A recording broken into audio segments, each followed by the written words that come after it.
Coming to you live from Radio Cayman Studio. For the record. For the record. Hear from your government officials, independents, and the opposition on issues that matter to you. The record. Engage in an open dialogue between residents and lawmakers. For the record. The record.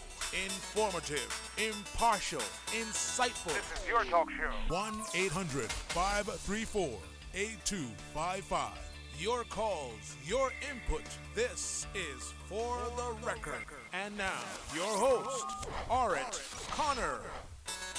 Good morning and welcome to For the Record, whether you're here in the Cayman Islands or whether you're listening overseas via the web.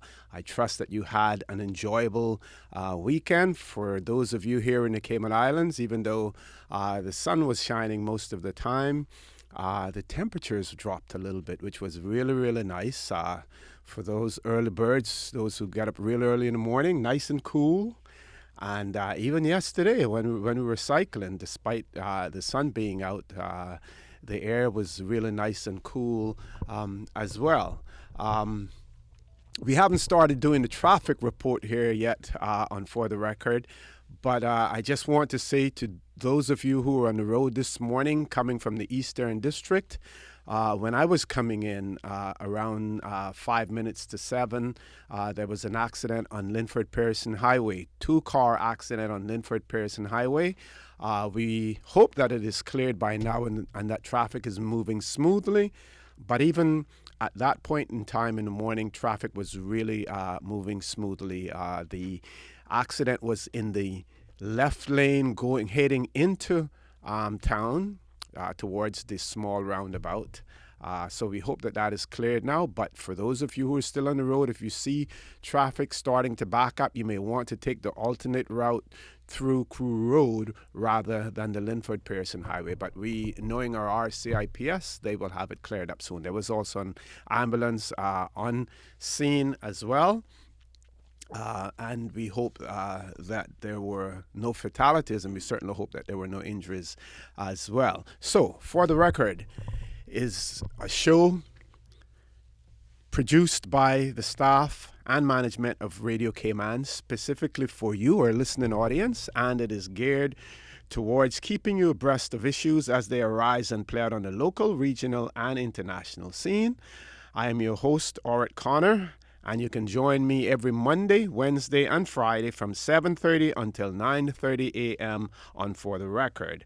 Our phone lines are always open, and Ms. Susan Watson is always there to take your calls. Sometimes she will just channel the phone call through to me, or sometimes she will just take a question from you to have me or my guests answer it over the phone as well. And so for those of you who want to call in, you can call us on our toll-free number, which is 1-800-534-8255. You can also call us on our the landlines, 949-8037 and 949-6990. And of course, if you don't want to talk on the telephone, then you can email us at fortherecord. That is one word, fortherecord@candw.ky. I also want to remind you that For the Record is brought to you by Seagrape Secretarial Services. Seagrape Secretarial Services, they are located at Unit Number 2, Grand Plaza on Howard Street in Georgetown. Their telephone numbers, 326-999-9953, 326-9953, or 924-8927. They provide quality, professional, and affordable services, and those services are guaranteed. Of course, at Seagrape, there is no job that is too small for them to undertake.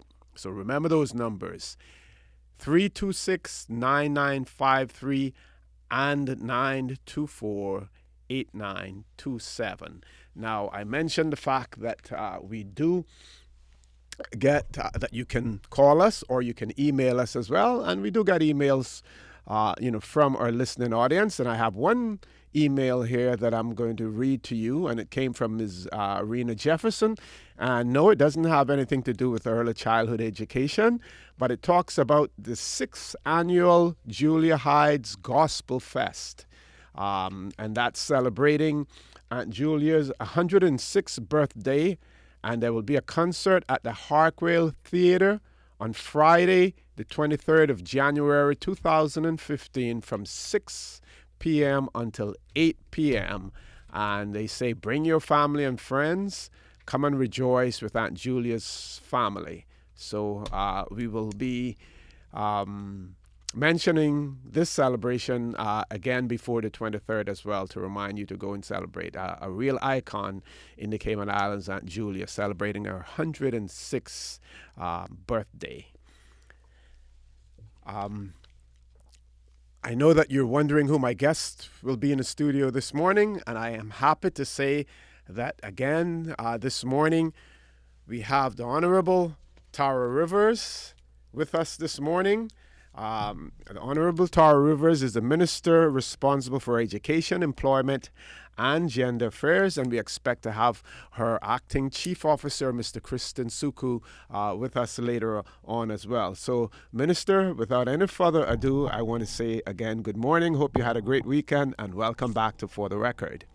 Good morning, Mr. O.C., and good morning to the listening public as well as the viewing public on CIG TV. I did have a great weekend, actually. Thank you very much for asking. I was actually out on the boat for the first time in many, many moons. And I have to say, probably got a little bit more sun than I needed to get. But nonetheless, I really enjoyed the evening or yesterday afternoon. And I spent the morning at an amazing revival service that was held at the church on Captain Reginald Parsons Way, Brother Gary's church, as it's commonly known in West Bay. Mm-hmm. So I wanted to say that was really an inspiration, and I want to thank the church for inviting me to attend that revival service as well. Great. How was the water temperature? It was really nice. It was really nice. My son had a wonderful time. He's like a fish whenever he does get to water, and we just it was a beautiful, calm day when we first set out. Glass, the water like glass, almost. I got a bit choppy towards the end of the afternoon, but it was really a beautiful day to be out on the salt water, as we say. So it was really, I really feel refreshed and rejuvenated as a result. I spent the morning at church and in the afternoon on the water. Excellent. We know that there are many exciting things happening in the field of education as well. Last Monday, we had Mrs. Rena Jefferson on, along with Mrs. Julian Banks, and they were talking about early childhood education, and they had kudos for the Ministry of Education in terms of the support that they receive in their quest to enhance the quality of early childhood education in the Cayman Islands. So that may be a good topic for us to start out on. Sure, as well. Absolutely. I'd love to be able to expand upon that and to thank both of your participants last week for that endorsement. But before I actually go there, I want to say Happy New Year. This is the first time I've been on air since the beginning of the year, and already it's the middle of the month of January, almost gone. So it seems like New Year was a year away, but really no, it was a fantastic start to the new year as well to myself and the organizing committee, which does include Ms. Rena Jefferson and other very hard-working individuals from the District of West Bay. Hosted the Old Time New Year Family Fun Day for the second year in a row in the District of West Bay, and it was a phenomenal turnout, and it was an amazing experience because it really allowed our young people to get actively involved in games that we used to play and that you used to play and my parents used to play. So it's that the nexus between our cultural heritage through play, but also there was people there demonstrating the arts and crafts and the gigs and the conch shell blowing and making of the rope and thatch rope. So it really was a phenomenal experience. I think everyone had a great time, and I'm still getting texts and messages saying thank you so much for taking the effort.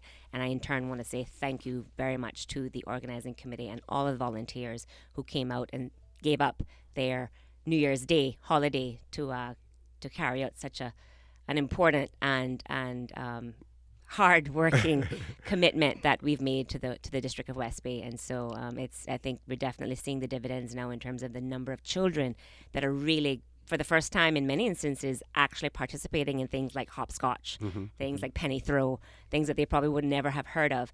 So from that perspective, I'm very, very thankful, and for all the sponsors that actually made it happen. Great. But yes, on to the issue or the topic of education, in particular early childhood education. As you would have heard, I guess, last week during the conversation, the ministry and myself as minister are very, very concerned about improving the standards within early childhood education, and also recognizing it as an integral part of the education process. I recently attended and spoke at the conference, the Early Childhood Education Conference, which was hosted by the Early Childhood Education Foundation. And so it was amazing to hear, or it was very informative to hear the guest speaker spoke about a study that was done by an award-winning economist. And he approached it not from an education perspective, but from an economics perspective, and talked about the return on investment with money spent on early childhood education, and the return on investment being anywhere between 8 to 10%, which is the highest in any, if you look at any areas. And he looked at all the different segments of education and how money is spent, and then basically the return on that investment. So from, putting the educators and the education perspective aside, purely from a dollars and cents perspective, it makes sense to invest in early childhood education. But of course, now there's a ton of research and there's a ton of information from the education side that says it's absolutely vital that we improve and we try to ensure that children get the best possible early childhood education experience before they start formal school, because it's those formative years that will really set the foundation for any future success or lack thereof. Okay. And Minister, for the benefit of our listening audience, can you tell us then, in terms of early childhood education, the programs that the government has in place in relation to early childhood education? Here and for the record, and throughout the islands as well, we hear people championing the two most vulnerable groups in our society: youngsters, young children, and our elderly.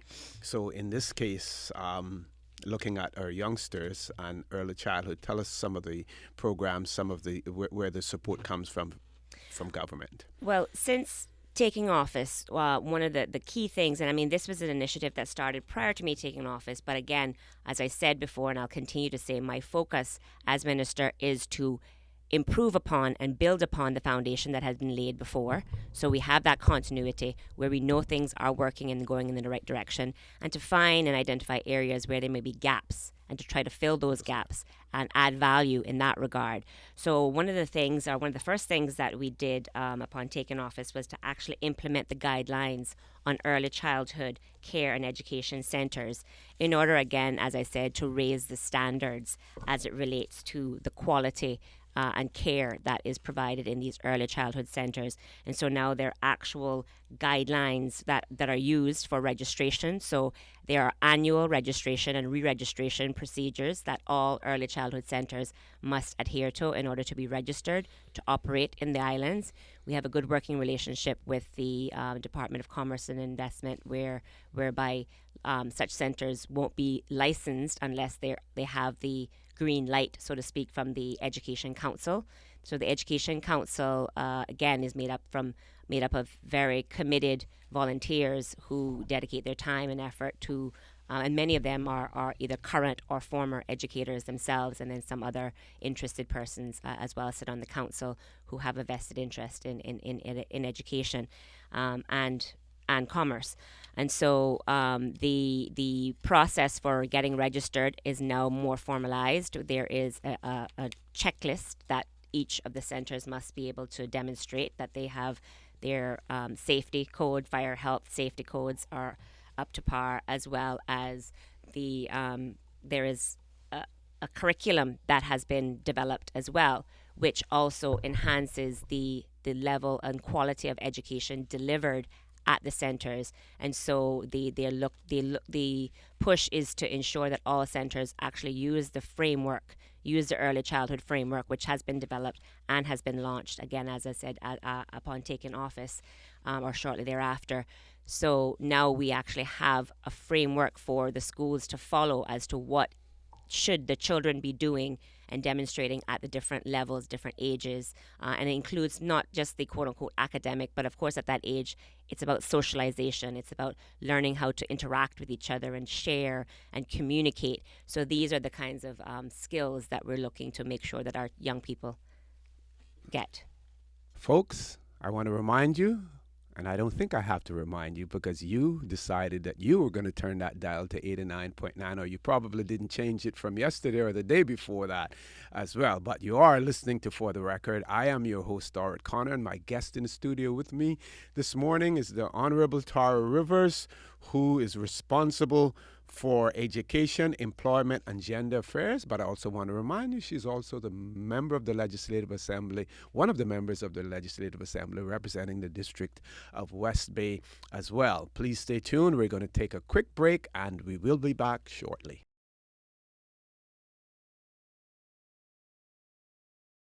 Good morning and welcome back to For the Record. I'm your host, Dorrit Connor. My guest in the studio with me this morning, we have the Honorable Tara Rivers, member of the Legislative Assembly representing the District of West Bay, and also the Minister responsible for Education, Employment and Gender Affairs.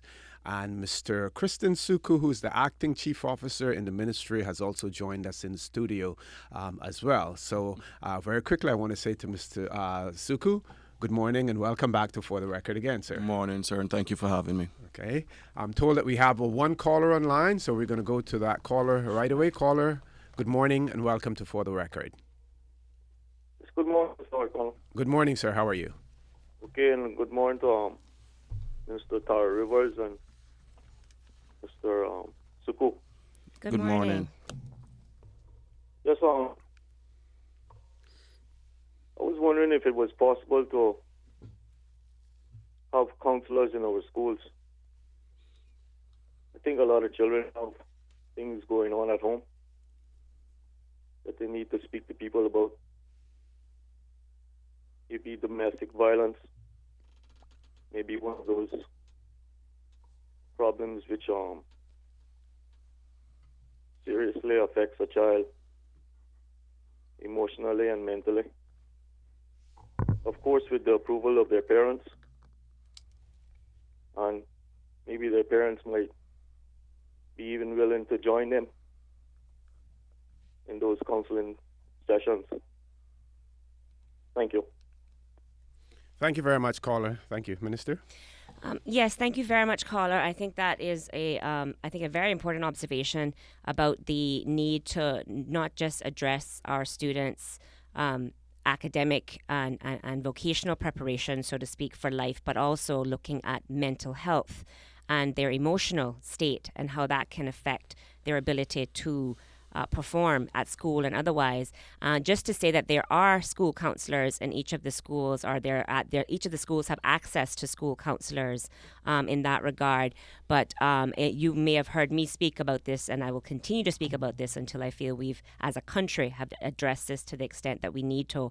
We really do need to look at the investment that the country makes with respect to mental health services in general, but in particular as it relates to our children. And this is an area that has overlap, so to speak, between obviously the Ministry of Education, but the Ministry of Health is another area that will need to be able to provide those services for those children that may need the additional support beyond the counseling that is available in the schools. So for the more severe cases, we obviously would need to make sure we have a proper mental health facility that caters to the needs of our children. But we also have the Department of Counseling Services, which also has a role to play in providing that extra support that you mentioned about for families and getting families involved. And so there are a number of networks that already exist, and it may be a question that we just have to work better in collaboration as a country.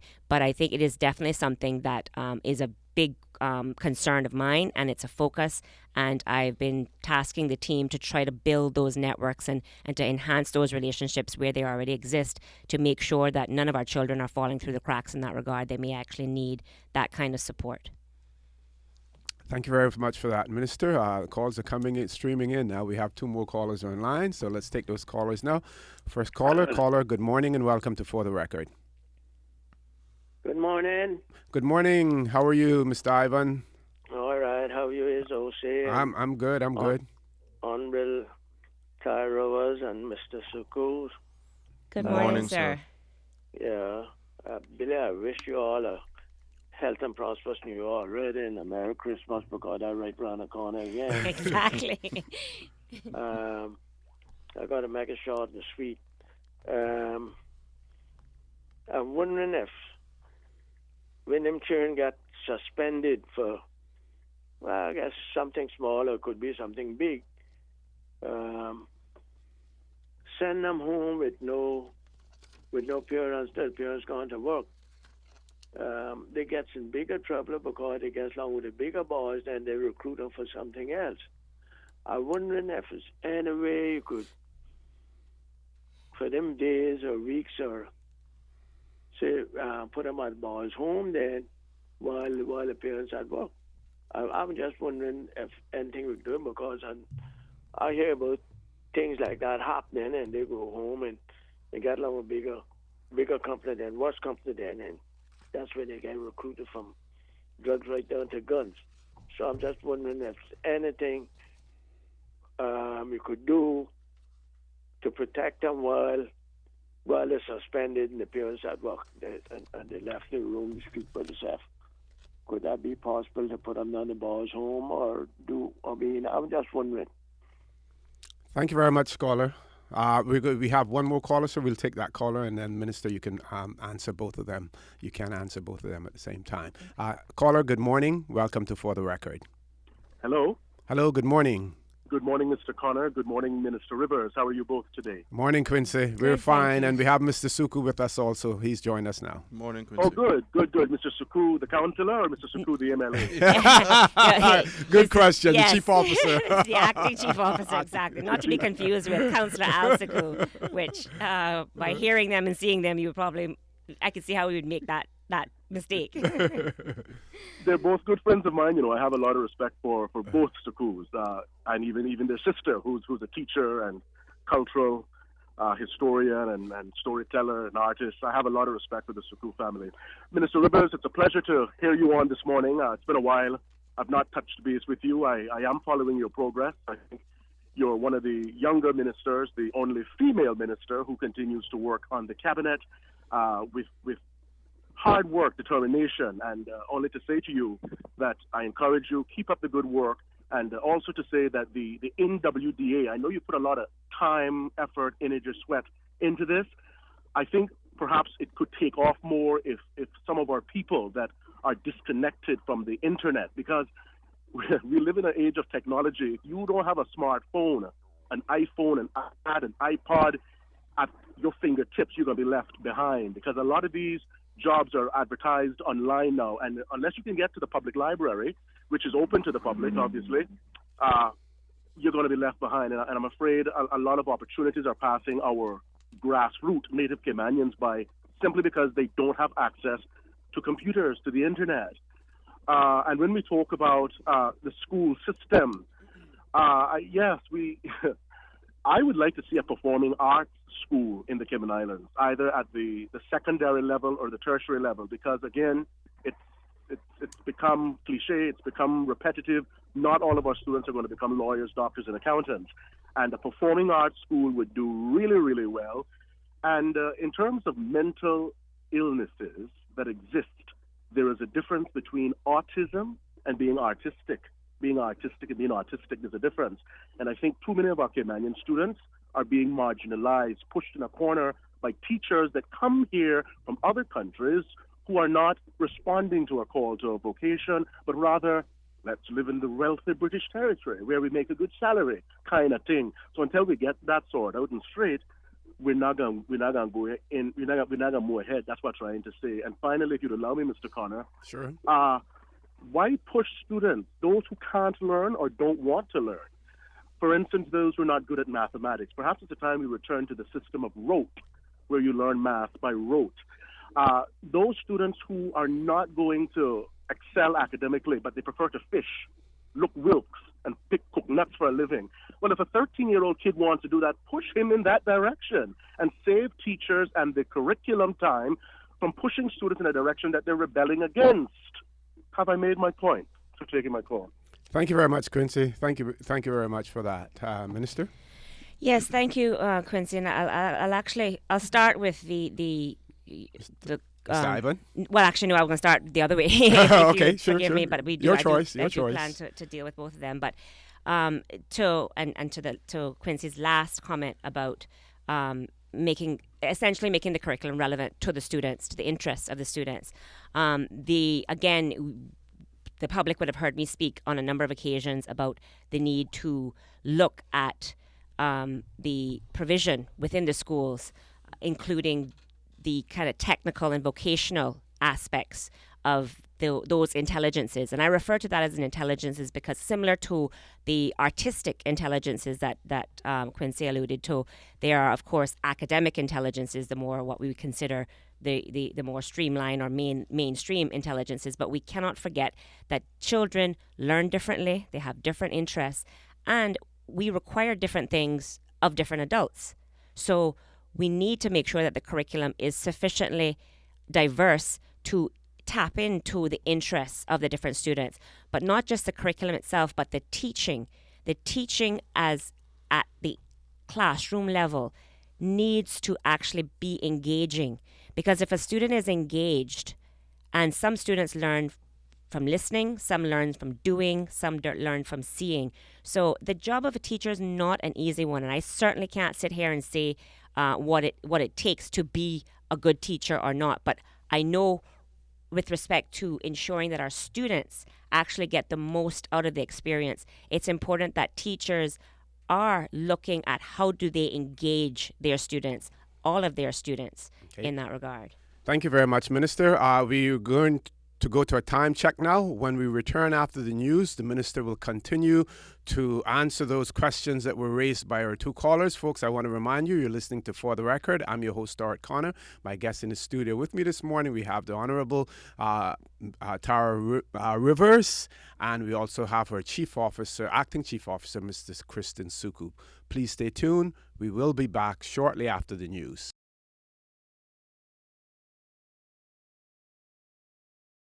Good morning and welcome back to For the Record, and thanks for staying tuned to For the Record as well. We have in the studio with us this morning the Honorable Tara Rivers, who is the Minister responsible for Education, Employment and Gender Affairs. We also have her Acting Chief Officer, Mr. Kristen Suku. I want to remind you, our phone lines are open and there's always someone there waiting to take your call. You can call us on our toll-free number, which is 1-800-534-8255. You can also call us on 949-8037 and 949-6990. Minister, before we broke for the news, we were answering the queries that were posed by our two callers, Mr. Ivan Farrington and Mr. Quincy Brown. So give you the opportunity now to continue along those veins. Great, thank you. And I was, before we went to the break, I was speaking briefly about the focus on technical and vocational education in the schools. And what I have tasked the team and what they have actually produced to me in draft form is a map, basically an ability to look at the provision of the technical and vocational type education from the secondary school straight through to post-secondary, so including tertiary offerings as well, either at UCCI and otherwise, and involved there would be the offerings at SciFec. So actually looking to bring together the very disparate pieces of the puzzle and trying to do so in a coordinated fashion. And so this is an area that the government is very concerned about, and we've actually, as a government, approved the position of a TVET coordinator, so somebody to actually ensure that we don't just have these offerings without any kind of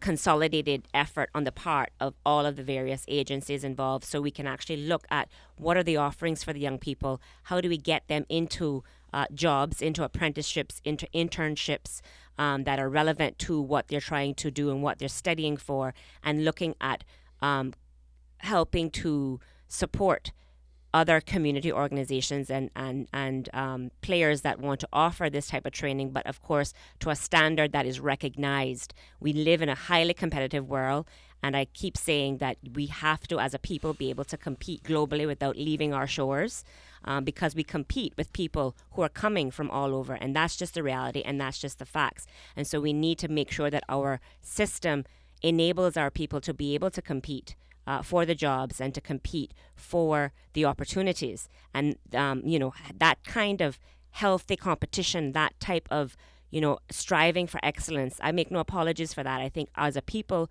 we have demonstrated in the past that we are some of the most skillful people, from the shipping industry on down in the world. And there's no reason for us not to have that same focus, not to have that same aspiration to excellence. And so when we look at developing this program, it is to do so in a way that helps to hone in help our students to hone into what their interests are, skills are, but also to come out with functional skills and qualifications that are recognized in whatever industries they're looking to get into.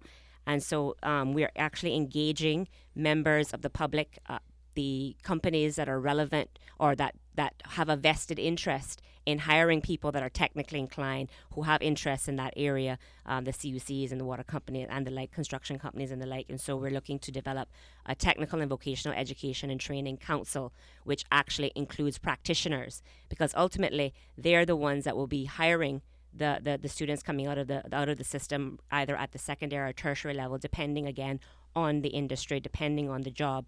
And so they would be actively involved in helping to create that strategy. So we've already begun to move that forward as a country in that regard. So we've talked about it for a long time as a country, but this government has now taken concrete steps to actually make it happen. Mm-hmm. And to Mr. Ivan's question in relation to suspended students. Let me take that one, Mr. Connor. Sure. First of all, Mr. Ivan made a suggestion about placing the students at the boys' home. The young people who are placed at the boys' home are placed there by the courts. They're on remand by the court system. So the education department, the Ministry of Education, can actually place students there. We've had discussions around this in the past, but there are serious legal issues surrounding placing students there on a kind of a day program, and having those students placed on a day program along with students who are there on remand. However, just so that Mr. Ivan and so the listening public is clear, when it comes to suspension, an out-of-school suspension is really a tool of last resort that the school system will use, and only in the most severe cases. I will just run through a couple of things. First of all, we spoke about school counselors. So students who are exhibiting behavior issues on campus at schools will be referred to school counselors for the counselors to assist them in assimilating into school life, into dealing with whatever issues they have.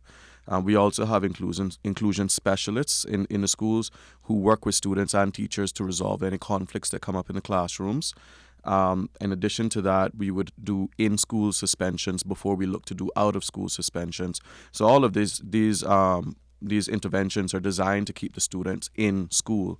We also have the Pastoral Support Workers Program, which is a program that takes non-teachers, but people who have particular skill sets, places them in particular schools, and they're able to work with students more on a one-on-one basis. If a student is having behavior issues in the classroom, for example, this person can pull the student outside of class for 5 minutes, give them a little breather, help them to calm down, be somebody to just sit and listen to them and let them voice their concerns, and then return them to the classroom so they can partake in lessons.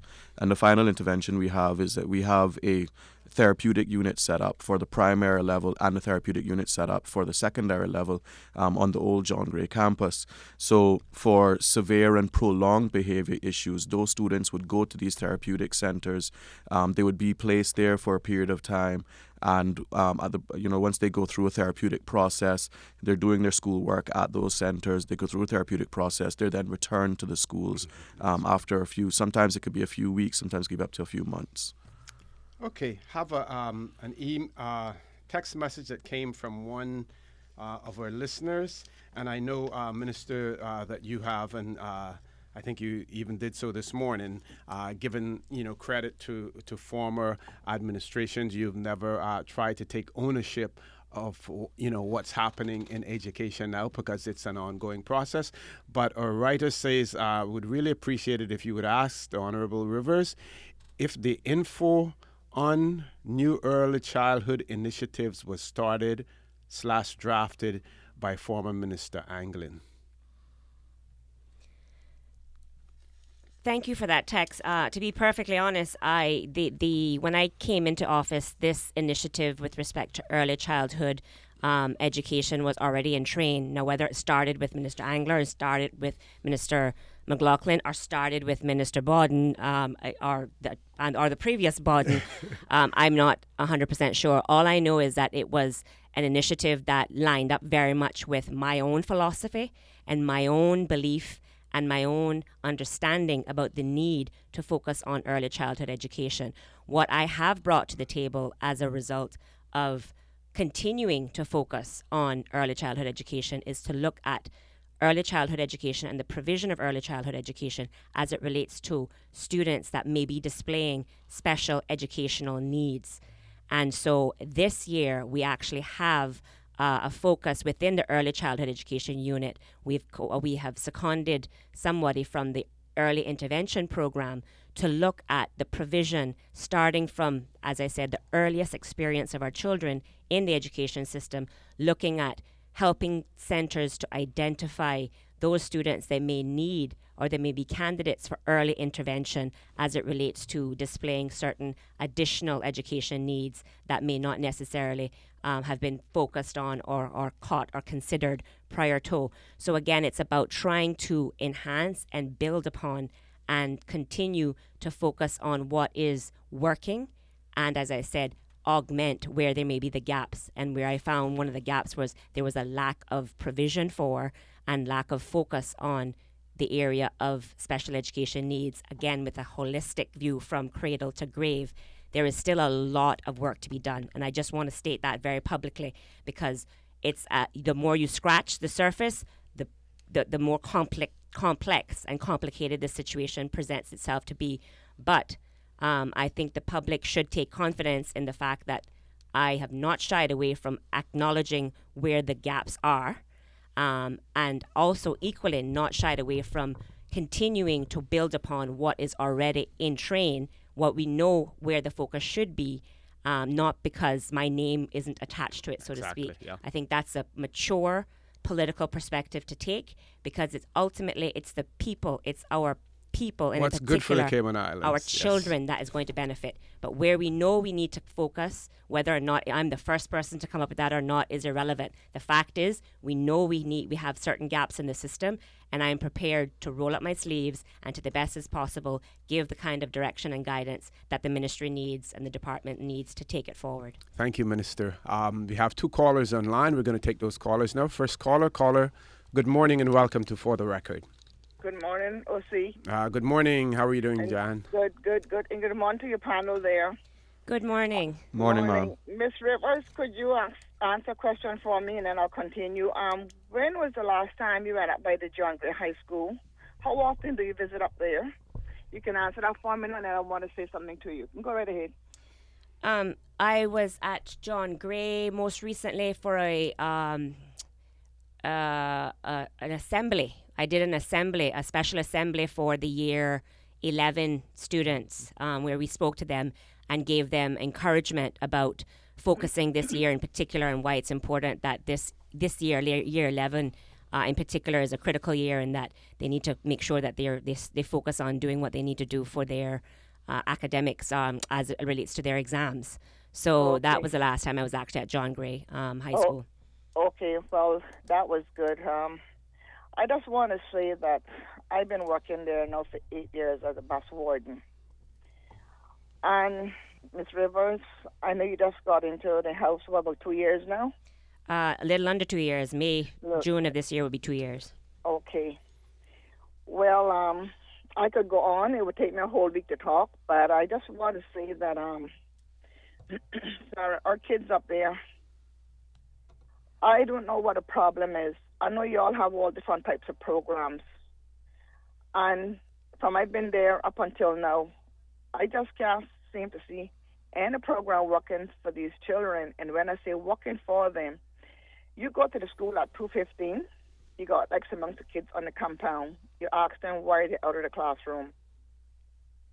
Oh, well, they were sent up by the teacher because they was misbehaving. Or they come out to go to the restroom. Or they come and go to the doctor, the nurse. And then if you go there at 2:30, you'll hear the same story. If you go there just before the bell ring, about 20 minutes to 3, it's the same story. And it's practically the same kids over and over every day that is coming out of classes. They goes into the restroom, especially the young ladies, and lock up in the restroom and miss like a half a day from the school. And this is not what nobody's telling me. This is what I'm witnessing on a daily basis when I go to that school. I'm a bus warden, and I show a lot of pride in my job. I love my job. I try to talk to the kids that ride my bus. I have from 20 in the morning up until about 4 to 4 in the evening time. I talk to them on a regular basis, telling them to focus on school, do the right thing, come out here and work amongst us and become somebody, because being a nobody doesn't get you nowhere in life. I just want to say that what is happening up at our John Gray High School is not a pretty picture. The principal can't say nothing, the head man can't say nothing, the securities can't do anything, the teachers can't do anything, and I'm not telling you this as a hereby or hearsay. I'm telling you what I see and what I hear. They brought out the bus wardens. We have like a once-a-year meeting when school first opens, and that is it. They gave us a behavior sheet of conduct of the kids on the school bus, and that is like trading water. That don't mean nothing to some of those buses out there. Those bus wardens, they just let the kids do as they please. We separate our children, all the young ladies on one side and all the young men on one side. If the bus got more women, young ladies, and they got young men, we might have to share a seat. But we divide them every day on that school bus. I see a lot of buses. I know the young teenagers, but you cannot have those kids sitting together in the bus. The things that go on in those buses, you would drop there. They smoke the reefer, which is ganja. They throw stuff out of the window. They fight, and they just go on and on and on. I mean, Ms. Rivers, I could go on. All I'm saying to you today, all of these programs you are putting together, I don't know if they're making any heed to people, but what I see at my school, John Gray, I am not a happy camper. I love my job, and the parents need to get more involved in these kids. You need to have a parent stay for these kids that they can come and spend a half a day at school with their child in the classroom. So one parent can go and tell the next parent, hey, it was it. Go and see what your child is doing. I know parents got a day off, 6 days, vacations. They can go to that school and spend some time in those classrooms. The kids tell me, say, Ms. Jan, about time we settle down in classroom, the 50 minutes is up and we got to come out. I asked my 41 kids on Friday, how many you have homework for the weekend? I saw about 6 hands went up. I said, you guys got to be joking. They said they ain't got no homework. They have a reading program there in the school. You'll find like 3 people on the bus reading a little story book to go back and tell the story of the book they read. Caller, I'm going to ask you if you can leave us there. We'll have the minister answer your question in relation to behavioral issues, not only on the bus but in the school as well, and what is actions are being taken to address those issues. Folks, I want to remind you that you're listening to For the Record. I'm your host, Orrit Connor, and my guest in the studio with me this morning, we have the Honorable Tara Rivers, who's the Minister responsible for Education, Employment, and Gender Affairs, and we have our Acting Chief Officer, Mr. Kristen Suku. Please stay tuned. We'll be back in a jiffy.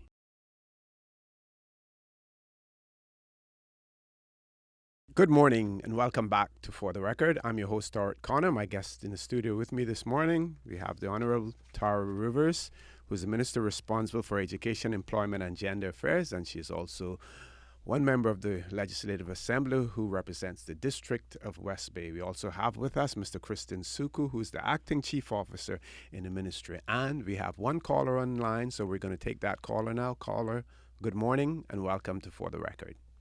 Good morning to all of you. Good morning, Miss Lorna. Good morning. You mean I don't even have to identify myself? No, Wow.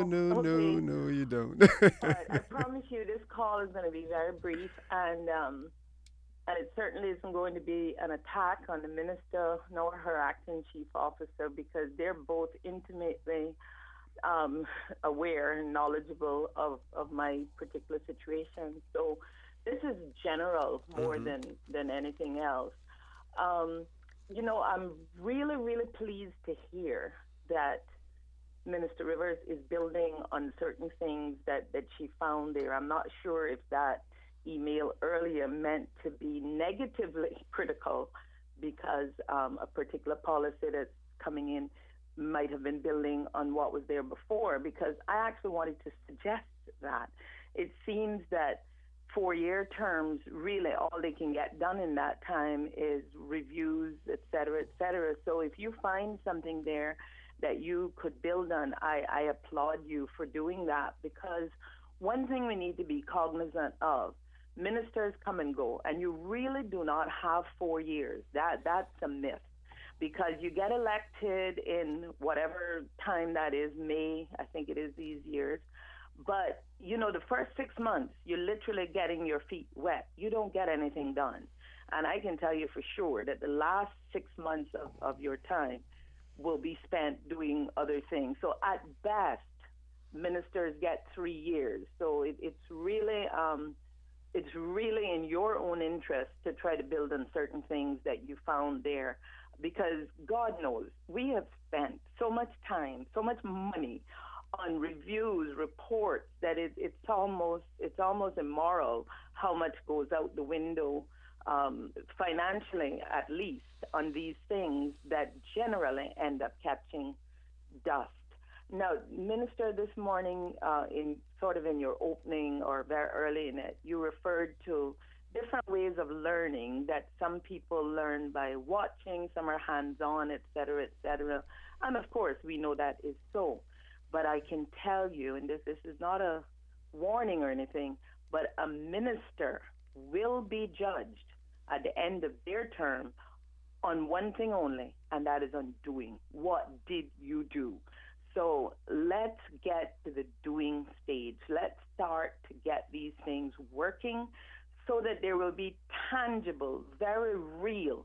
As a matter of fact, I don't need to see a new building, but boy, do I want to see the place. And we have lots of buildings where I can show up with my special needs, my very, very unique set of problems for a troubled teenage boy. I want to find the place. And it's not Bonaventure, as Kristen said just a few minutes ago. Bonaventure for those who are already in the criminal system. So let's have something tangible where people can see, touch, feel, even if it's outside on that grape tree. I am fine with that. That's where my early learning took place. And I can't say that I'm the worst off because we didn't have fancy buildings. So I really sincerely wish you all the very best. But I'm telling you, time is running out. So thank you. I hope you'll have a great day. Thank you very much, caller. Minister? Thank you very much for that call, Ms. Lorna, and thank you for the endorsement as it relates to my approach, which is, as I said, identify what's in existence, what's working, building upon it, and actually improving upon it where the gaps exist. And that really is the guiding philosophy of all that I have been doing at the ministry level. There's so many pots on the fire. There's so many things in train as well as things to come on train as a result of that type of approach. I just want to just address some of the comments that you made with respect to the reviews and reviews that having been done and collecting dust. Again, I'm certainly not here to defend, nor am I here to criticize what has taken place prior to me taking office in that regard with respect to other reviews or reports that were commissioned by previous ministers. But what I have said, and I will continue to say, is whatever reviews and inspections that I have commissioned as minister, the intention will be, and it has always has been, is to make that information publicly accessible, and therefore that increases the level of accountability. And that's really the key to what I'm attempting to do as minister and what this government is attempting to do with respect to moving education forward. It is a process. As you rightly said, it doesn't work in 4-year political cycles, nor should it work in 4-year political cycles. What I am attempting to do as one in the line of education ministers is to ensure that what the government puts in place now is to last beyond the next education cycle or election cycle. It is something that we're trying to put in place for the benefit of generations to come. And unfortunately, with respect to tangible results that you're talking about, the way education works is you normally don't see the benefit of what happens for a number of years to come. But what I can say, and what I have said before, and I will reiterate for the benefit of Ms. Lorna and others who may not be aware of it, there has already been tangible changes to our education system as we speak, and one of them being the area of behavior management and how that approach is taken within the schools. And in this particular year, within the high schools, we have a unit that has been significantly restructured to increase the level of accountability, to increase the level of coordination, so we know exactly with respect to the players as it relates to the behavior management specialists and support team.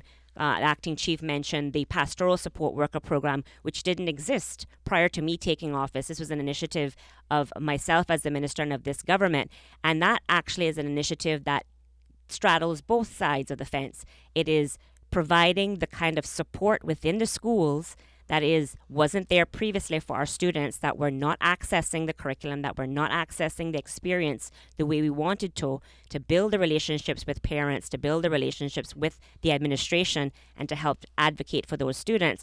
But it also is an employment initiative because it is the role of a pastoral support worker is only for Caymanians. So again, it's about creating employment opportunities for our people, but also providing the training, because those persons actually go through some level of basic training as it relates to dealing with young people, and depending on their backgrounds, they themselves may already have the training, but now are getting able to put that into practice as well. And so we do have tangible changes in the system, and that's one example. And another example I gave earlier is with respect to creating the pathway for students with special education needs from the very earliest experience within the early childhood education, and creating those type of relationships and awareness and understanding at the early childhood center level. So those are just two of the examples that come to mind. There are more. As I did last year, I will be doing for the ministry again this year, and that is the ministry will be producing a progress report, so to speak, that outlines in very succinct form what the ministry has actually accomplished over the year 2014 to 2015. Again, it was important to do that from 2013, 2014, because there are so many things that we actually do. But as I said, there's so many things still yet to be done. And unfortunately, many of the public tend to just focus on what has to be done and doesn't actually take stock about where we've come from and what has been accomplished. And so I found that it was important to put this in some sort of a form that celebrates the work of the ministry, celebrates the work of the departments that fall under the ministry, and so the public can look forward to a similar type of progress report in the middle of this year as well. And Minister, will you include in that then what you haven't been able to achieve as well? Because it may not be any fault of your own why you haven't been able to achieve it, but certainly with the public knowing it, then they can certainly throw their support behind you in terms of trying to to accomplish some of the things that you were unable to accomplish for whatever reason. Well, that's a very interesting perspective. I'll have to definitely take that on board and see how we can fit it in. And we try to get it into a 2-page back and front. So with all that we actually are able to accomplish, we may need to think about expanding upon the progress report. But we do plan to do an actual annual report for specifically as it relates to education as well. So we can actually go into a bit more detail about the initiatives, what has borne fruit, and as you said, the way forward, the plan of action for the next coming year as well. And hopefully at the end of each year, we can able to do a tick and tally of what have we accomplished. And as you said, at that point, if we haven't been able to accomplish it, this is the reason why. And again, it's recognizing that, very much what Ms. Lorna says, by the time you get in as a new minister, just getting your feet wet and getting an understanding and an appreciation, half the year is gone, a year is gone, and now it's about actually doing some work. But as I said, on a number of occasions, and I will say again for the listening public's benefit, I am not here to make decisions that are just politically popular to get reelected. I'm here to make decisions and to give direction that is in for the benefit of the people as a whole, whether it is politically popular or otherwise. And so I'm hoping, obviously, for the public to see the value in that when they go to the polls in 2017. But ultimately, continuing to do what I've set out to do and starting to see the fruits of that labor to bear fruit is what is continuing to motivate me to do what needs to be done. And ultimately, when I go to the schools, and I go to the schools regularly, I mean, there are many schools, so I obviously can't be in every school at any one given time, but I try to make it a point to go to the schools to at least see what's happening as often as I can. And seeing the response and the reaction of the students. And that's what really helps to keep me doing what I do, when I see the just overwhelming positiveness and the excitement in those children. So it means that something is actually taking fruit at the school level itself. Okay. Mr. Suku, Ms. Jan's question in terms of behavioral issues, at the school and how they go about handling them, children being removed from the classroom and then nothing to do. Of course, it's what she's talking about seems to be just for a matter of, minutes or whatever, for the duration of that class or whatever. Can you address that issue, please? Yes, Mr. Connor. No student should be just simply placed outside of a classroom to wander around the campus. So if that is something that is happening, that should not be happening in any way, shape, or form. We are aware that students, and from my time and from before my time, students will try to use the bathroom excuse as a way of getting out of class and playing hooky. What should be happening on campus is that those bathrooms should be regularly swept, so to speak, by the security staff, by teachers who are not in classroom, and other staff, to make sure that students aren't just hanging about. If this is something that is happening, there's a simple fix, and this is something that I would have to speak to the principal of the school about through the Department of Education Services. Ms. Jan did raise several issues that caught my attention. And I thank her for a couple of suggestions she made, but she spoke about students, the behavior on the buses themselves, and she mentioned throwing rocks out of windows. I actually do have one report of rock throwing occurring. I have one report in I don't know how long of a period of time, but one just last week. So this may be what she's referring to. The principal has already taken that matter in hand. She has identified the students involved. They have been they understand what their punishment is. She's gone back to the parents of a child who was allegedly thrown at and had a discussion with them, explaining to them what steps she's taking as principal. So she's taken that well in hand and moving that item forward. Ms. Jan mentioned that she attends the meeting, the annual meeting of bus wardens, which occurs before the school year, where bus wardens are basically given their marching orders for the year. And I do think that feedback like hers is vital, and I will ask the department to ensure that these meetings happen more often. She did also mention that she feels that bus wardens are not taking behavior on bus in hand. And so, of course, that's something that we will have to address as well, because we are paying people to ensure proper behavior on buses. And similarly, like in schools, if that's not happening on buses, that's something we need to address and really, really quickly. So I intend to have discussions with the department on all of the points that Ms. Jan has raised to ensure that we are, first of all, to ensure that we are addressing any of these issues and in short order. There's nothing that I have heard from Ms. Jan that I don't think we should be able to address in very quick fashion. Thank you very much for that. We have one caller online, so we're going to take that caller now. Caller, good morning. Welcome to For the Record. Good morning. Good morning to you and the Honorable Minister and the Acting Chief. Good morning, Ms. morning. Daphne. Good morning. Well, my call will be very short. Sometimes, there might be criticism which we think was constructive and whatnot, but let's not go there this morning. I will say to you that I asked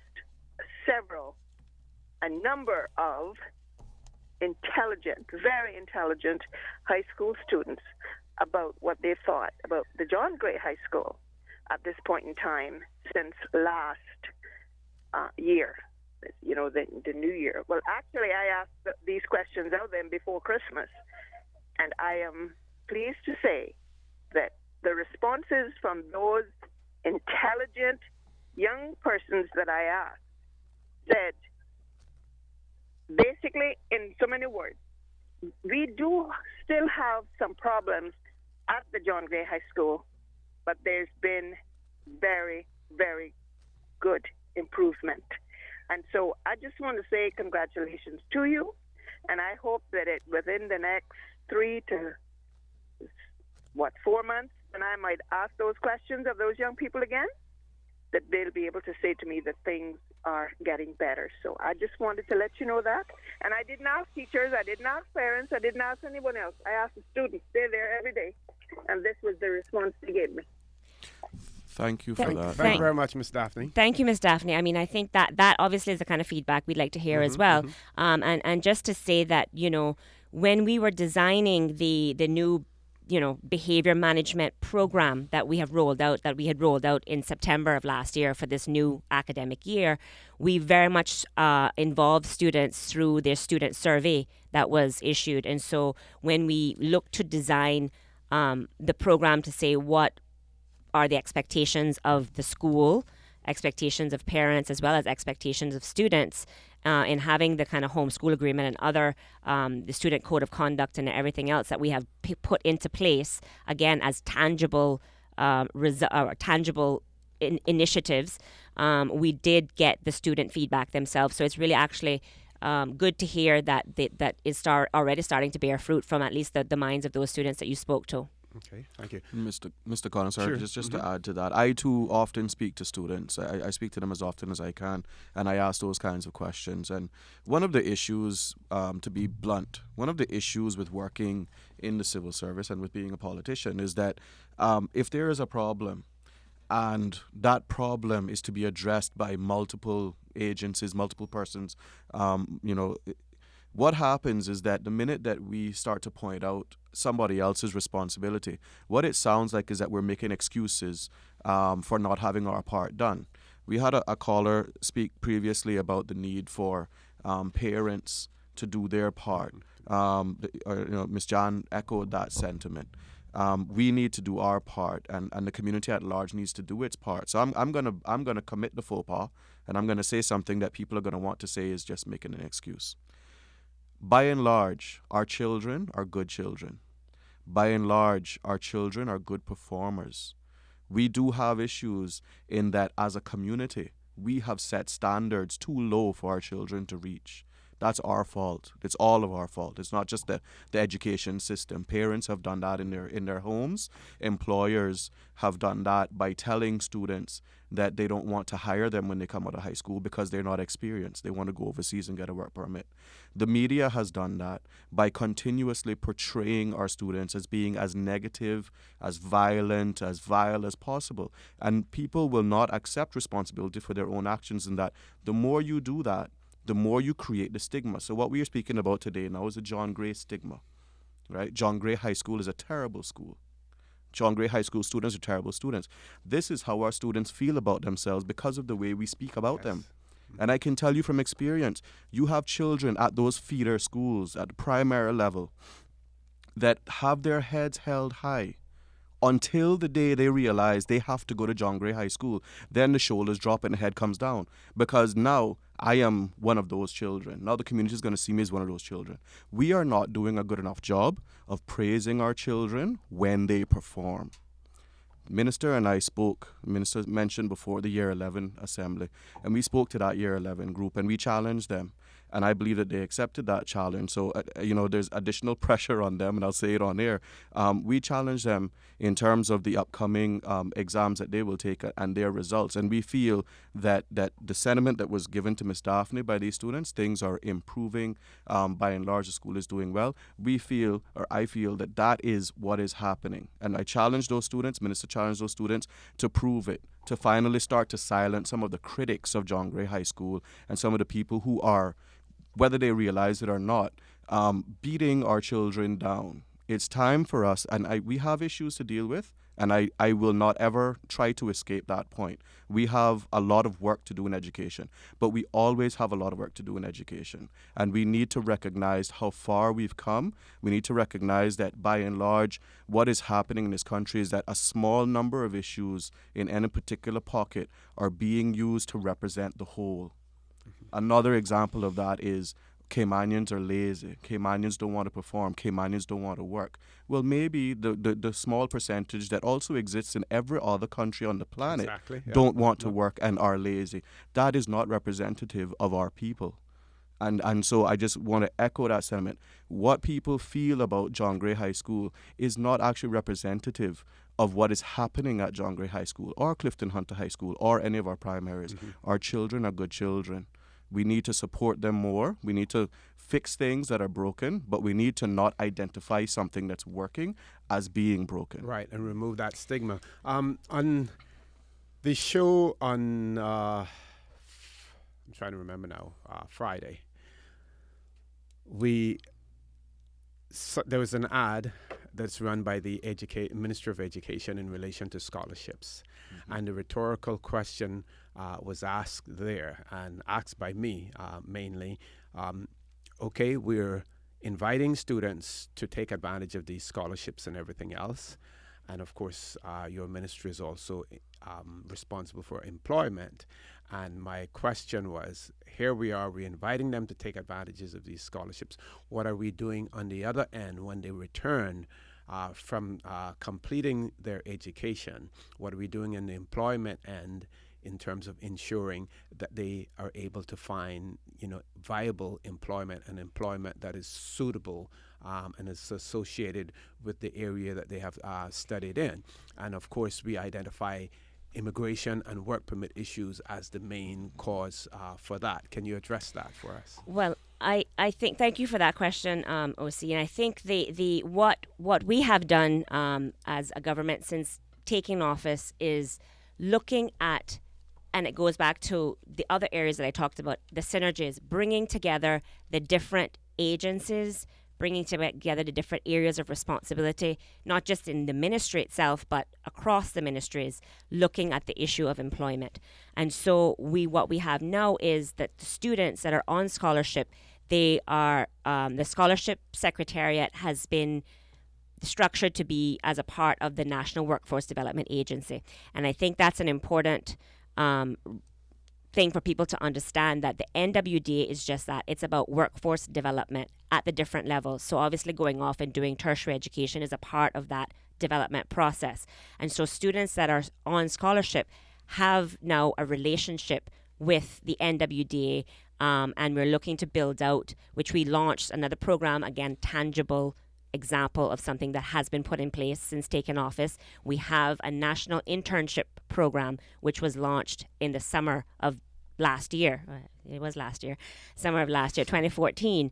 And we're looking to build upon that now for the coming year and looking to see how we can actually get the experiences of our students overseas as well as students on island to pair them and match them with actual work experience, because as acting chief mentioned, oftentimes you hear the bar continues to move. You don't have the education or you don't have the experience. So it's about trying to get a practical marriage of the two to say that students that are on, if they're not doing summer school or not doing stuff related to their academic or vocational areas of study during the summer, and they are at home, then trying to get that internship type program, ideally paid, but if not paid, at least get the foot in the door to build those relationships with potential future employers. We're also looking at developing, and as I said, this kind of goes over back to the technical and vocational strategy, which is being developed as we speak, trying to roll out a national apprenticeship program, which gives a more sustained type of experience for students as well, who may be, primarily on island as opposed to those on overseas. But it's about looking at those maps and those segues. You mentioned the immigration department, obviously, or immigration and work permits. That is an area that doesn't fall within the ministry. And so that is where we absolutely need to have the support of another ministry and another department in order to ensure that when work permit applications come to light, that companies have done what the law requires them to do, which is to take best efforts to find a suitably qualified Caymanian. And genuine efforts too. That's what best efforts, includes the idea of genuine. Yeah, thank you, Minister, for that. We going to the news check at this point in time, folks. You're listening to. I'm your host, Art Connor. My guest in the studio with me this morning, we have the Honorable Tara Rivers and her Acting Chief Officer, Mr. Kristen Suku. Please stay tuned. We'll be back shortly. We have one caller online as well, and we're asking that caller who has rejoined us that we will take your call after we come from the break.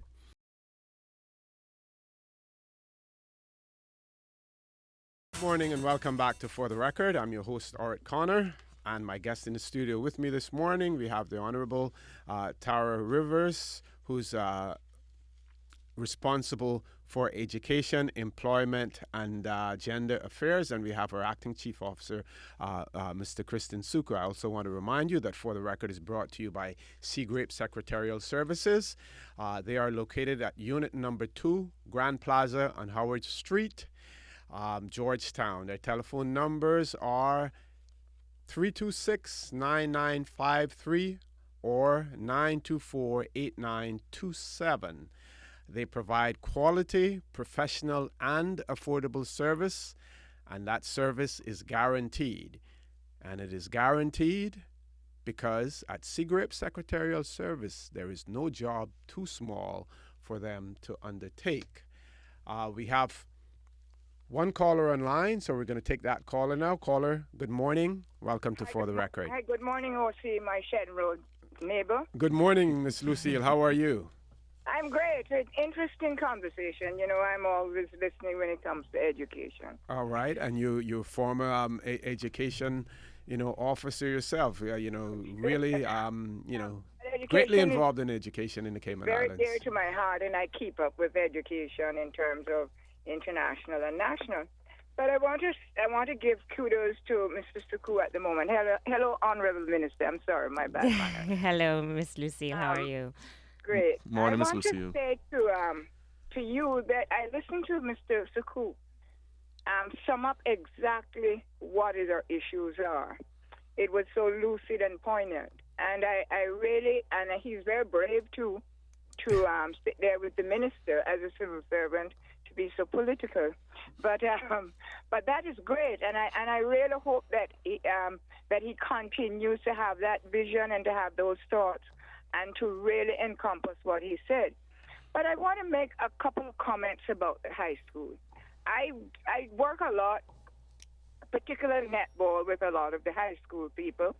I find them great students. I know some things can be challenging, but We might have 12 children that are 12 young people that are giving us some issues, and we might have people blow it out of proportion. I'm not saying that we don't have issues. Of course we do. But at the end of the day, a school is the reflection of a society, eh? So say the sociologists. So we must be very careful how we damn a school. Sorry to use that word, I'm using it politely. And not look at what the society is doing. But I want to make this issue about about the separating of the diverse groups from schools, as it were in my day, and it were in OCU day too, where everybody went to the Cayman Islands High School, and it was great. I believe that we need to rethink our immigration policies, and this might be saying it a lot, on not allowing, and please listen to me carefully, not allowing a diverse group now as we have now in the Cayman Islands High School.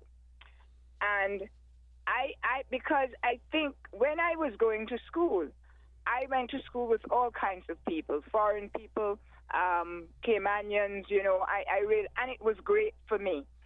I believe in this kind of diverse community and multi-racial and everything. Multinational, yes, We need our schools to reflect that.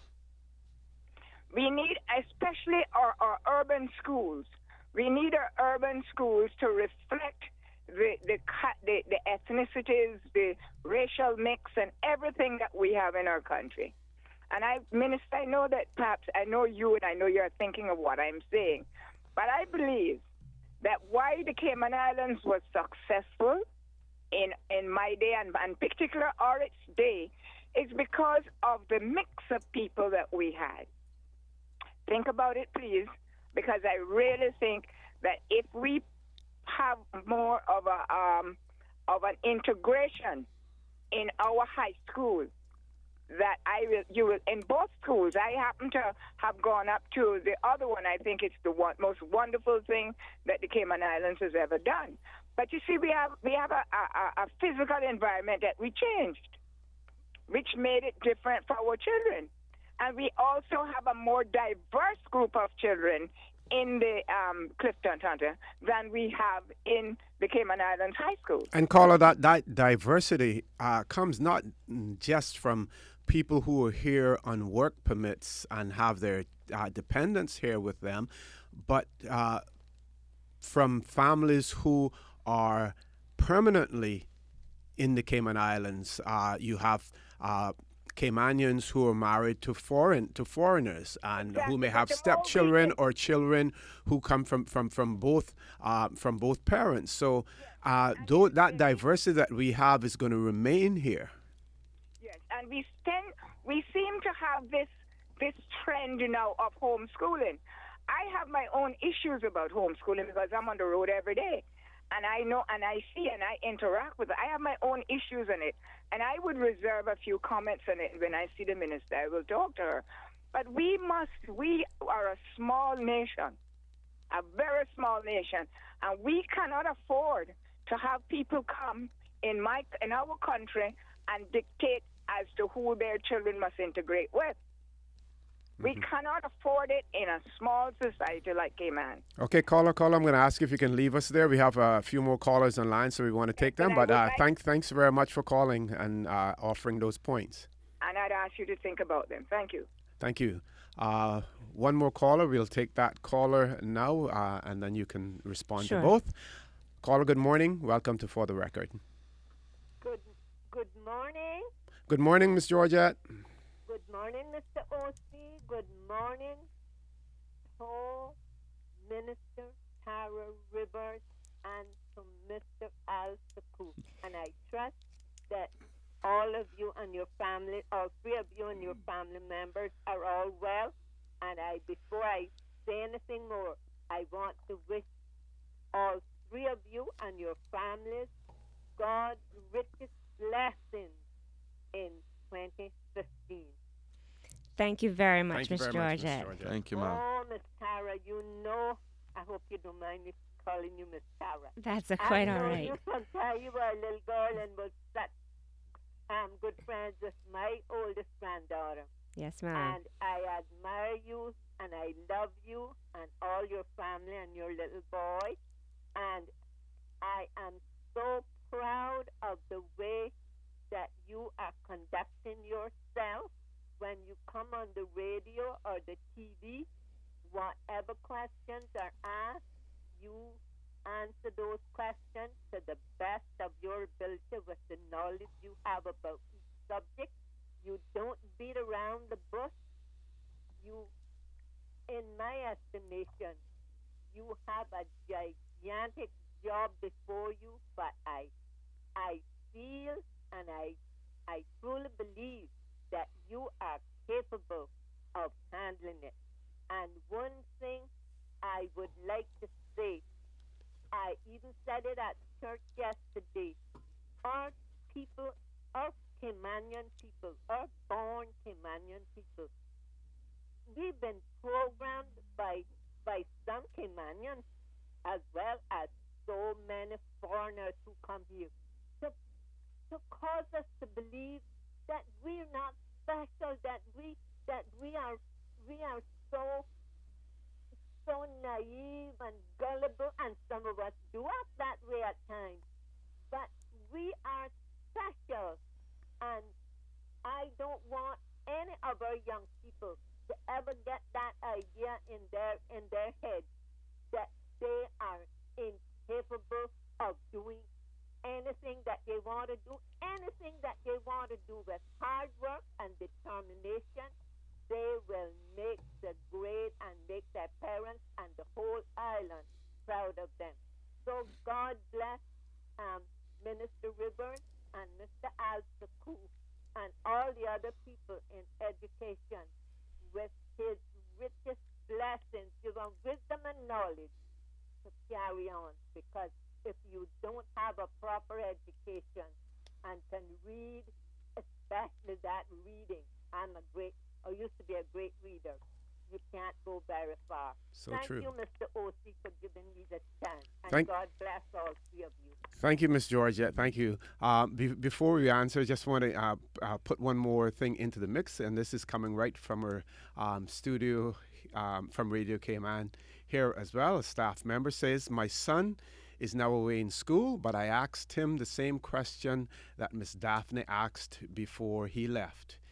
His reply was, it's a small amount of students causing problems, and they never focus on the positive. Parents' participation is what makes our kids successful. Thanks. Minister, you can take over. Yes, thank you very much, Rosie, for that, because that's actually helping me to segue into something that I wanted to talk about. And I also want to thank Miss Georgette, obviously, for that glowing endorsement and to the recognition that she and others in the community have with respect to what we're trying to do in education. And also thank Ms. Lucille for her call and raising the concerns that she does have, which I share as it relates to I wouldn't say lack of diversity, but the lack of diversity as it used to be when we were in school at the time. But I just want to touch on a theme that has come through time and time again in this conversation, starting from I think one of the first callers, and that is parents and parents' involvement and parent participation, but also parents helping to inform the process. Now, as I said when we talked about the program that we developed to look at the issue of behavior and how it, as has been said and reiterated by students themselves, small minority having an effect and what in many cases is blown out of proportion by the media because, let's face it, unfortunately, bad news sells. And as much good news as we put out in the ministry and from the department and whatnot, very little of that is picked up to the extent that, say, one incident may get the same type of coverage. And that's the unfortunate reality that we are battling with and we have to face. But that said, we continue to do what we're doing with regards to trying to focus on and encourage and promote the positivity that is in our school and certainly our people. And make no, as I said before, I make no apologies for the high expectations that I have of the people of these islands. I have high expectations of myself. I have high expectations of my staff. And I know that we can perform to whatever level that we put an expectation on our people, and for them, students themselves, to recognize. And so that's why when we went to the high schools to have these more than pep talks, but to give these type of speeches to the students to say, look, you are your only limitation in many instances. We're providing the resources, we're providing the support, but it's up to you now to take it to the next level. And as the people, as some of the students and some of the callers said, parents and parental involvement is so key. And I just want to take this opportunity, OC, to set the record straight. And very thankful for this opportunity to do so, because I understand that Ms. Georgette called in at another radio program last Friday and asked about the PTA and the situation with PTA meetings and when PTA meetings occurred, and that just to say that the PTA arrangements happen at the school level. So individual schools will work with the PTAs to determine what is the best time for them to have their meetings. So that's outside of the realm of the ministry per se. So each individual school will have their own program set by and large by the school administration and the PTAs as they work.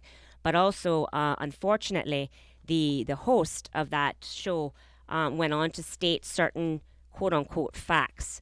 Now, as I said, and I'll say here too, it's, everybody's entitled to their opinion. Many of us have 2 or 3 of them on any particular topic, but we are not entitled to our own facts. Right. And we are not entitled to fabricate or to misinform the people about what is supposedly facts. And a number of statements were said time and again about the minister, myself, and councillor only meeting with the PTA once for the entire 2 years that we've been in office. That is categorically not true. Here are the facts as it relates to our participation and our involvement with parents. We have met on a number of occasions with a number of PTAs, including Clifton Hunter High School on multiple occasions, including John Gray High School, including a number of the primary school PTAs. We've also had a meeting that with some parents of special education needs students at the request of those parents. So we've made ourselves very available to meeting and hearing from parents. We've also involved parents with developing the new program, as I said, the behavior management program that we're rolling out in the schools. Actively involve parents by giving them an opportunity to participate in the survey and what they saw were the key issues, what they saw were the recommendations, how they felt that they could be a part of ensuring the success of our schools and our children. We've also involved parents at the national PTA level. We had a meeting of the national PTAs bringing together all PTAs and met with the presidents and other officers within that. We've also involved presidents or their designates of all the PTAs throughout the entire school. They have been a part of the education review process, which is currently taking place as well. They had a meeting with the consultant that was down that's looking at the system, the education system.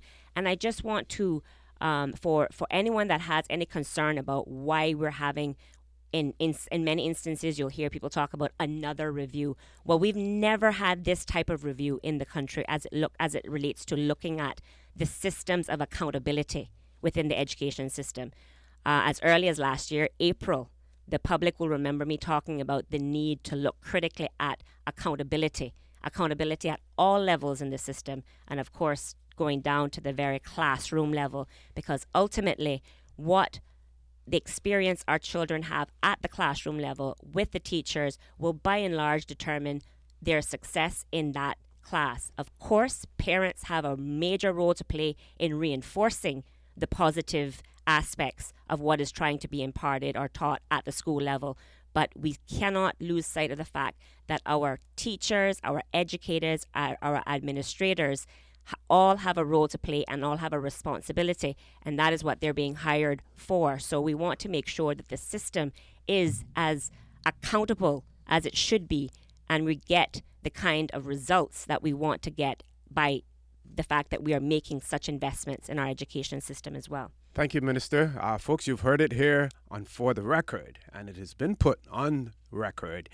This is where you get the facts, not fiction and not conjecture. You get the facts right here on For the Record. We're going to take our final break, and then when we come back, we'll have the Minister put anything else that she wants to be on record, and we will do a wrap-up. Please stay tuned. We'll be back shortly.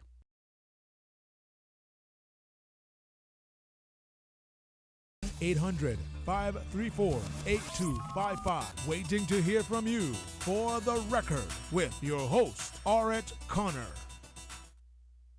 Come back to For the Record. I'm your host, Orit Connor, and with me in the studio this morning, we have the Honorable Tara Rivers, who's the Minister responsible for Education, Employment, and Gender Affairs. We also have her Acting Chief Officer, Mr. Kristen Suku. Minister, before we get to the wrap-up, just one more area that I'd like to quickly explore. And of course, the ministry is always challenged from front to front, but we see now where you will also be losing your chief education officer, who will be going on to another jurisdiction soon. Can you share with the public what's happening in terms of the recruitment process for that post? Thank you, Mr. Connor. Yes, Mrs. Waller has indicated her intention to retire from the Cayman Islands Civil Service because of the amount of time that she has put in. She's capable of taking early retirement, and she will be moving on to take a post in another jurisdiction. Right now, what we're doing is looking at options for how to proceed. And I will say quite clearly, I am looking at things like the timeliness of the recruitment process, but also giving Caymanians an opportunity to be ready for when that recruitment occurs, so that we have Caymanians who we can throw into the mix and apply for the post. I imagine this post will attract a lot of attention internationally, and I also imagine it will attract a lot of attention locally. There are a lot of people who have been in the system for quite a number of years, who have amassed vast experience and knowledge, and who will be capable of applying for this post. And you will be asking them to design a 5-year business plan for the We may. We may ask them to design a 5-year business plan for the Department of Education Services. Yes. I won't get involved in setting the test, but obviously there will be a test. So right now what we're doing is going through the process with Mrs. Waller of handing over certain activities, finalizing certain critical pieces of work, and being in a position to hand that off. I will be able to make an announcement on an acting chief education officer very shortly, and also on duration that person will act prior to the post being advertised. Great. Minister, and obviously there's not much. You can take this opportunity to wind up as well. Yeah, I mean, there's not much I can add to that, and except to say, obviously, there's where the separation of powers come in, and this is, the whole recruitment, the whole, hiring, firing, disciplining, everything with respect to civil service is within the acting chief's domain. And so the only steer which I've given time and time again with respect to recruitment is ensuring that, we give suitably qualified Caymanians first opportunity, but obviously we do need to ensure that the position itself is we find someone who has the attributes, has the experience, eminently qualified. Because again, we know, as we've said before, the fact is we have many Caymanian professionals who are in the education field who have been contributing and who continue to contribute to development of our education system. And I also wanted to touch very briefly on the fact that at the end of next month, there will be an education conference. Now, the education conference, you would have heard spoken about last week by Councillor as well.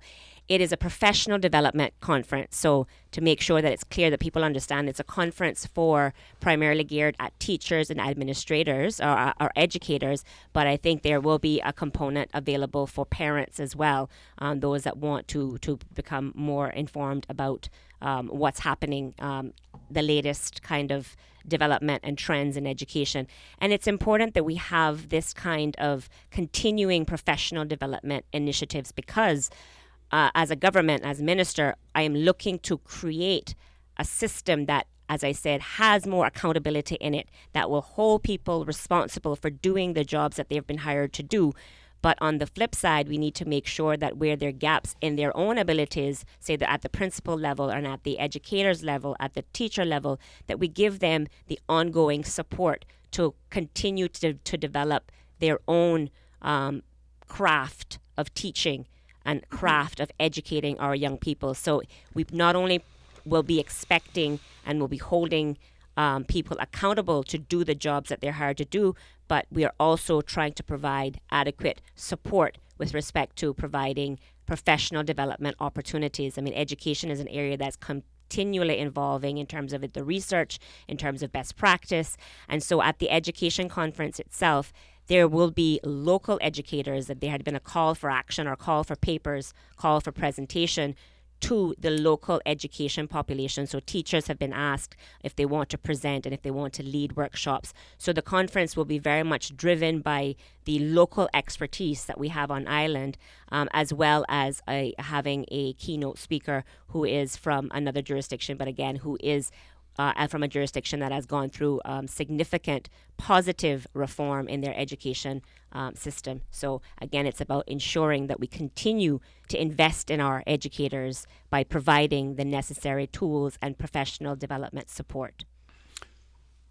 Thank you very much, Minister. I want to thank both of you, your acting chief officer and yourself, for making yourselves available to be on For the Record, to share with our listening audience and the public, the voters of the Cayman Islands, what's happening in the Ministry of Education, Employment and Gender Affairs. We didn't get to talk a whole lot about employment and gender affairs, and there will be challenges, of course, on all of those fronts as well. We see, for instance, in the area of gender affairs, I think there was a conference that was held here, and one of the speakers talked about immigration and the immigration law needing to address the issue of gay persons having their partners here in the Cayman Islands. So there's going to be a whole lot of discussion that's going to take place in those areas in the coming years as well. I also want to say to our listening audience, people talk about the government, talk about the policies in relation to education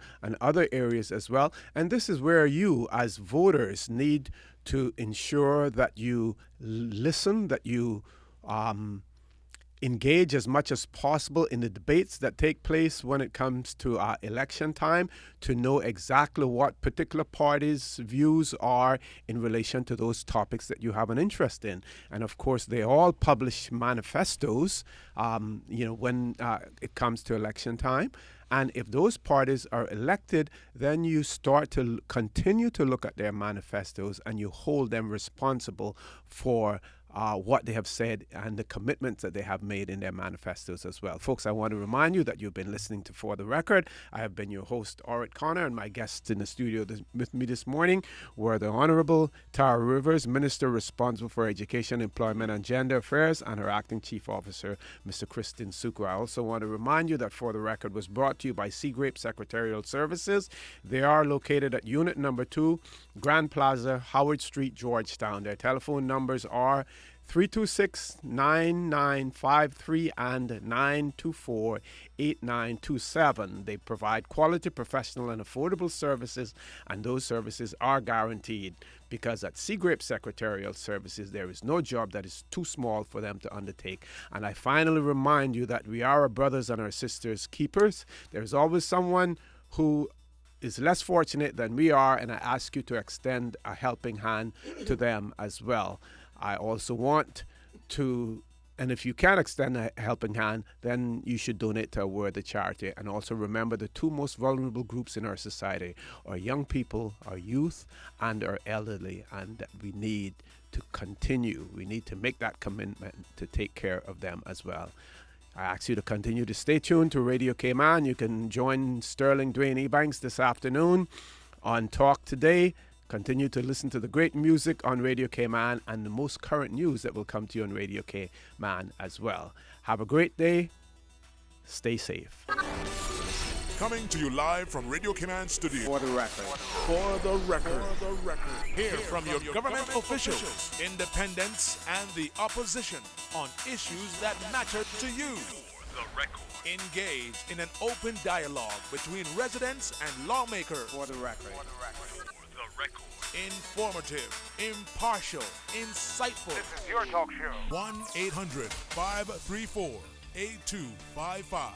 Your calls, your input. This is For the Record.